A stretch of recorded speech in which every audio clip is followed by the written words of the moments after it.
Hey everyone, welcome to The Explainer. Today, we're diving straight into a situation that, well, let's face it, we all absolutely dread. We're talking about a classic travel nightmare.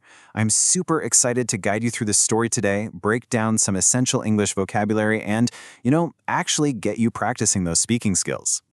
But first, let me ask you this. Have you ever arrived in a gorgeous new city, stood right there by the baggage belt, and just watched everyone else grab their suitcases while yours never came? Yeah, just sit with that sinking feeling for a second. It is the ultimate travel tanic, right? Well, that exact anxiety, that's the focus of today's story. So, here's our roadmap for this explainer. First up, we've got the Lost Luggage story itself. Second, a key vocabulary breakdown. Third, a quick listening comprehension quiz. And finally, some shadowing practice. All right, Section 1, the Lost Luggage story, a true travel nightmare. Okay, let's dive right into this. For this part, I just want you to listen. Seriously, don't worry about understanding every single word or grammar rule right now. Just absorb the narrative, feel the emotions of the character, and let the English kind of wash over you. Ready? Let's go. So, our story begins with a guy named Alex. Alex had been traveling for over 12 grueling hours. He took 3 different planes just to get from his small hometown all the way to London, England. He was absolutely exhausted. His back ached heavily from sitting for so long. But, he was also incredibly excited because it was his very first time in Europe. He followed the crowd down the long white hallway, walking quickly toward the baggage claim area. He waited by the belt for his bags to tumble down the ramp.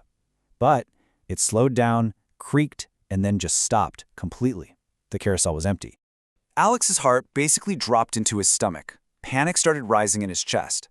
He finally found the small glass lost and found office tucked in the corner, and Alex had to swallow his intense frustration just to clearly report his missing items. He took a deep breath, looked at the tired-looking agent, and said, "Yes, I think the airline lost my luggage. It's a large, black, hard-shell suitcase. It has a bright red ribbon tied to the handle so I could recognize it easily. Inside, I have my laptop, my work documents, and literally all my clothes for the week." So, the agent scanned his tag and delivered the news. And honestly, this brilliantly illustrates exactly how airline customer service resolves these kinds of problems. First, she tracked the bag. It turns out it missed the connection flight in Dubai. Second, the timeline. It would arrive tomorrow morning at 8 a.m. on the very next plane. Finally, the resolution. They offered free delivery straight to his hotel, plus up to $50 to compensate him for essential items, like a toothbrush and a new shirt. Alex walked out into the cold London night feeling pretty nervous, for sure, but slightly better. Moving on to Section 2, the key vocabulary breakdown. Let's look at 6 essential words. Now that we know Alex survived his first night in London, let's break down that vocabulary. I'm going to highlight the most important words from the story, giving you the definition and a really clear example. I want you to really focus and actually try to repeat these words out loud. It really helps build that vocabulary muscle. Okay, our first word is a noun. Baggage claim.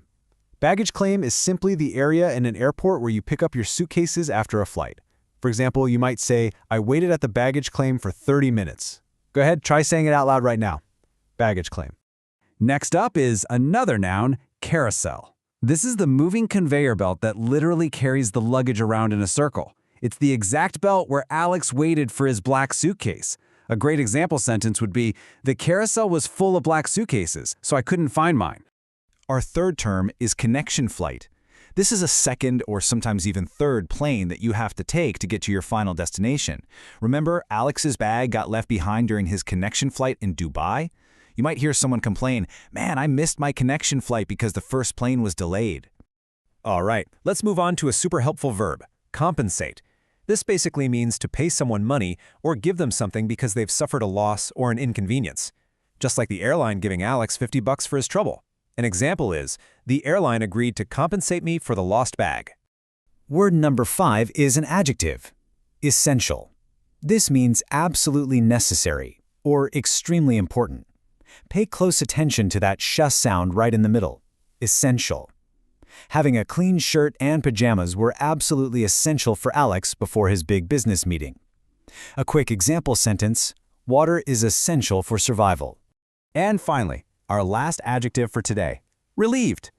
This just means feeling happy because a worry or a fear has completely gone away.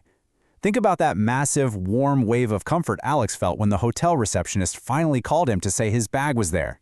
You could say, I felt so relieved when I finally saw my suitcase. All right, Section 3, Listening Comprehension Quiz. Let's test that memory of yours. Excellent work on the vocabulary, by the way.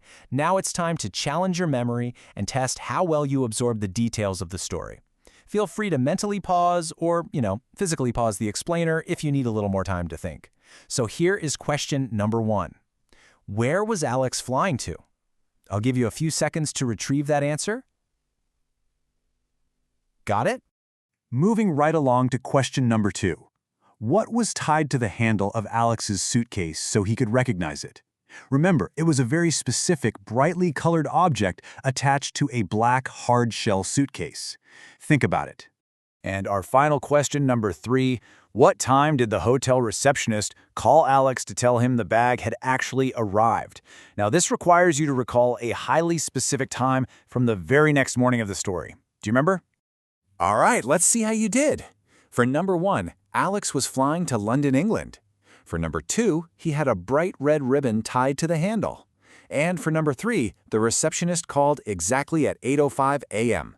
Huge congratulations if you got all 3 of those right. If you're still learning and maybe missed one, don't worry about it at all. This is exactly why we practice, and honestly, you are doing fantastic. Which brings us to Section 4, Shadowing Practice. Time to speak out loud. So shadowing is this amazing technique where I want you to step just a little bit out of your comfort zone and actually try to copy my pronunciation, my rhythm, and my tone. I'll say a sentence from the story. Listen closely, wait for the silence, and then just shadow my voice. Ready? Alex had been traveling for over 12 hours.